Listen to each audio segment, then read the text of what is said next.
If you traveled up the Suwannee River 300 or 400 years ago, you would have seen an entirely different environment than you see today. The river would have run clear. It would have been a clear running Suwannee River, not the muddy river that we know of today, the murky water.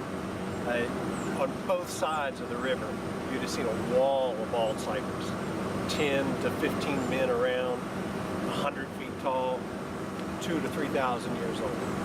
Literally a wall on both sides. It would have been a landscape.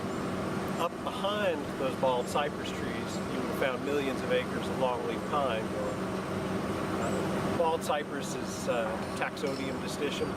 Some people call it tidewater red cypress. Some folks call it sinker cypress, old growth. It's all Taxodium distichum. It's all bald cypress. You would have seen trees that would have had buttresses, much like this stump that's behind us. This piece came out of the Withlacoochee River, the width that flows out of South Georgia and into the Suwannee River. When we came across this log, it was sitting in the channel of the width.